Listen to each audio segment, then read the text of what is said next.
नमस्कार दोस्तों, BCD take के इस भाग में आपका फिर से स्वागत है। दोस्तों, ये वीडियो मैं आपने OnePlus 3T के फ्रंट कैमरा से रिकॉर्ड कर रहा हूँ। आप देख लीजिए कैसी क्वालिटी है इस वीडियो की और आप इस क्वालिटी को देख के अंदाजा लगा सकते हो इतनी कम लाइटिंग में भी काफ़ी बढ़िया ये वीडियो रिकॉर्ड कर रहा है। अब मैं स्टूडियो लाइट को ऑन करने जा रहा हूँ। ये मेरा रिमोट है, तो देख सकते कि क्या क्वालिटी है। तो दोस्तों, आप क्वालिटी देख लीजिए और मैं आज की वीडियो यहाँ पर स्टार्ट कर रहा हूँ। तो आज मैं जिस टॉपिक पर डिस्कस करने जा रहा हूँ वो है EMP गन्स। तो EMP गन्स क्या होती हैं और इसके क्या क्या एप्लीकेशंस हैं और इसका वर्किंग प्रिंसिपल क्या है। आपको हालांकि EMP गन्स की काफ़ी DIY किट्स प्रोजेक्ट्स यूट्यूब्स में मिल जाएंगे, मतलब काफ़ी सारे यहाँ पर वीडियोस हैं, बट यहाँ पर किसी ने भी कैसे ये वर्क करती है ये एक्सप्लेन नहीं किया और इवन बहुत सारा कंट्रोवर्सी रही है इस EMP गन की वर्किंग को लेके। तो ये EMP गन्स होती क्या है? बंदूक की तरह गन नहीं होती दोस्तों, लोगों ने बनाए रखी है, मतलब DIY एड्रेस में आपको मिल जाएगा कि बंदूक की तरह दिखने में होती है, बट दोस्तों ऐसा नहीं होता है। EMP गन्स यहाँ पर डिफेंस भी यूज करता है, मतलब कि आप खिलौना नहीं है यहाँ। ये EMP गन्स यहाँ पर काफी ज्यादा यूज की जाती है डिफेंस सिस्टम में, मतलब कि यहाँ पर एक रिडार जैसे वर्क करता है बिल्कुल उसी टाइप से आपकी EMP गन्स भी यहाँ पर वर्क करती हैं। बट दोस्तों यहाँ पर जो प्रिंसिपल है थोड़ा सा डिफरेंट है। यहाँ पर EMP गन से हम लोग किसी भी मिसाइल को गिराते हैं, रिडार उस मिसाइल को यहाँ पर डिटेक्ट करता है। तो यहाँ पर EMP गन्स कैसे उस मिसाइल सिस्टम को डीएक्टिवेट या गिरा देती हैं, कोई बिगर फटे। तो फिलहाल आपने अगर देखा होगा न्यूक्लियर वॉरहेड को लेके जा रही है मिसाइल्स को, अगर आपको गिराना है तो यहाँ पर जो डिफेंस वाले होते हैं वो क्या करते हैं, एक इलेक्ट्रोमैग्नेटिक पल्स भेज देते हैं उस मिसाइल की तरफ को। तो मिसाइल में जो लगे हुए इलेक्ट्रॉनिक्स है वो फेल हो जाती है और मिसाइल यहाँ पर गिर जाती है। तो फिलहाल आपको इतना तो पता चल गया कि यहाँ पर EMP गन्स इलेक्ट्रॉनिक सिस्टम को बर्बाद करने के लिए बनाई गई है। तो यहाँ पर इलेक्ट्रोमैग्नेटिक पल्स को भेज के हम लोग उस मिसाइल का जो इलेक्ट्रॉनिक्स है उसको फेल कर देते हैं। एक बार इलेक्ट्रॉनिक्स फेल होगी, मतलब कोई नेविगेशन नहीं, कोई GPS नहीं, कोई यहाँ पर उसको डायरेक्शन देने वाला कंपोनेंट नहीं, तो वो मिसाइल ऑब्वियसली यहाँ पर गिर जाएगी। इसी टाइप से अगर आप घर पर इस्तेमाल कर रहे हो DIY प्रोजेक्ट्स में, अगर आपने बना ली, अगर आपके पास इलेक्ट्रोमैग्नेटिक गन है मतलब EMP गन है, तो उस केस में अगर आप EMP गन को अपने गैजेट्स के क्रॉस, जिसके अंदर इलेक्ट्रॉनिक्स कंपोनेंट्स लगे हुए हैं, उसके क्रॉस दागोगे तो वो गैजेट्स यहाँ पर बंद हो जाएगा। क्यों? क्योंकि यहाँ पर दोस्तों आपने उसके कंपोनेंट्स फेल कर दिए, खराब कर दिए और वो परमानेंटली खराब हो चुके हैं, अब वो ऑन होने वाले नहीं है। तो यहाँ पर EMP गन्स को आप यहाँ पर अपने शौक के लिए इस्तेमाल कर सकते हो, दूसरों के गैजेट्स को खराब करने के लिए इस्तेमाल कर सकते हो। तो फिलहाल इस EMP गन का यहाँ पर कोई ना कोई लीगल इशू तो होगा, ऑब्वियसली यहाँ पर है। अगर आप EMP गन्स को अपने पर्पस के लिए यूज करो तो मे भी शायद कोई प्रॉब्लम ना हो, क्योंकि ह्यूमंस पर इसका कोई असर नहीं होता है। बस इलेक्ट्रॉनिक्स कंपोनेंट्स अगर ह्यूमंस बॉडी में है, जैसे कि पेस मेकर में इलेक्ट्रॉनिक्स है, तो उस केस में ये पेस मेकर को फेल कर देगी और वो बंदा हार्ट अटैक में तो किसी भी टाइप से दिल के दौरे से मर सकता है। तो फिलहाल उस केस में ये इलीगल हो सकता है और आप यहाँ पर जेल के बिहाइंड भी जा सकते हो। अगर आप इसको नॉर्मली खेल पर्पस के लिए यूज कर रहे हो तो ठीक है, बट दोस्तों यहाँ पर इलेक्ट्रॉनिक कंपोनेंट्स इस EMP गन्स के अक्रॉस कैसे फेल हो जाते हैं। तो अधिकतर केसेस में आपने EMP गन का डिजाइन तो देखा ही है, बट किसी ने बताया नहीं कैसे फेल हो जाते हैं। तो यहाँ पर मैं फेल होने की थ्योरी बता देता हूँ। दोस्तों, आपको TV transmission, radio transmission, mobile transmission के बारे में तो पता ही होगा। इवन ब्लूटूथ वाईफाई देख लीजिए आपके घर पे, तो उसमें क्या होता है, ब्लूटूथ वाईफाई कोई भी ले लीजिए, इसमें क्या होता है कि एक वेव्स भेजी जाती हैं, सिग्नल बोलते हैं इसको आप, और रास्ते में एक पड़ता है आपका एंटीना और उसके अक्रॉस आपका करंट या वोल्टेज डेवलप हो जाती है और उसको आप एनालाइज करके यहाँ पर रिसीव कर सकते हो। तो यहाँ पर क्या, एक आपका ट्रांसमीटर हो गया और एक आपका हो गया रिसीवर।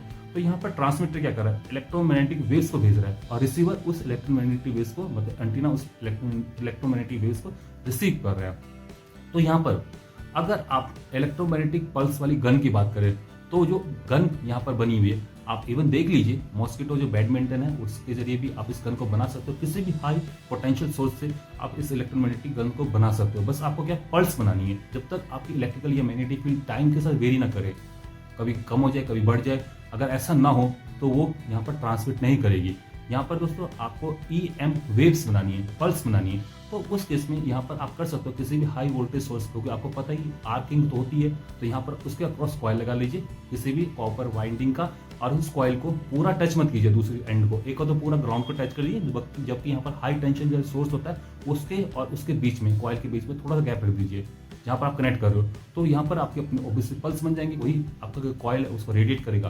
तो यहाँ पर आपने एक इलेक्ट्रोमैग्नेटिक वेव बना दी, उसकी जो इंटेंसिटी है, वोल्टेज की जो लेवल है वो काफ़ी ज़्यादा हाई है।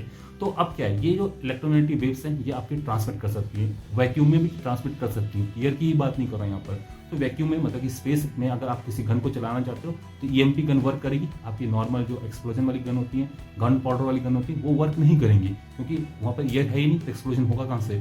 तो यहाँ पर लेजर की बात करें, लेजर भी आपकी इलेक्ट्रोमैग्नेटिक पल्स वाली ही गन है, EM वेव्स को बनाती है, बट वो यहाँ पर विजिबल रीजन में आ जाती है। तो यहाँ पर आप एक तरह से एक वेव को जनरेट कर रहे हो, और इसमें वोल्टेज की जो लेवल है वो काफ़ी हाई है। अब क्या होगा, आपके जो इलेक्ट्रॉनिक कंपोनेंट्स हैं उसमें कॉपर की लाइनिंग है, इंडक्टर में कॉपर की वाइंडिंग है, और इवन बहुत सारे कंपोनेंट्स हैं जैसे कि रजिस्टर हो गए, उनका कुछ ना कुछ यहाँ पर अपना भी इंडक्टर या अपने भी यहाँ पर मेटल की लाइनिंग है। तो क्या होगा, ये जो मेटल्स है जो भी यहाँ पर यूज़ करो इलेक्ट्रॉनिक गैजेट्स में, चाहे यहाँ पर आईसी के बीच में बात करें, रजिस्टर की बात करें, कैपेसिटर, इंडक्टर की बात करें, तो सब में कुछ ना कुछ मेटल के कंपोनेंट्स होते हैं। और अगर आप इस मेटल के कंपोनेंट्स को इस हाई वोल्टेज वाली पल्स के अक्रॉस रखोगे तो वो एज ए एंटीना वर्क करेंगे।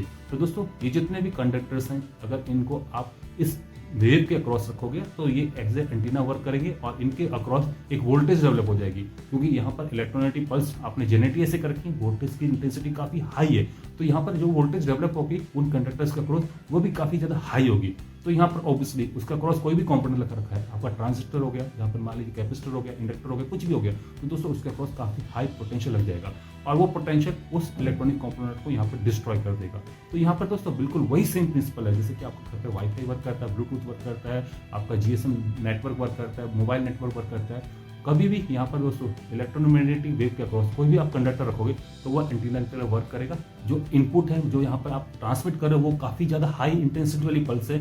तो ऑब्वियसली यहाँ पर चाहे वो मैचिंग वाली कंडीशन भी ना हो, λ/2 λ/4 वाली कंडीशन भी ना हो, तो उस केस में भी यहाँ पर कुछ ना कुछ पोटेंशियल डेवलप करेगी। कुछ पोर्शन भी यहाँ पर अगर उसने रिसीव कर लिया तो यहाँ पर आपका कंपोनेंट्स गया।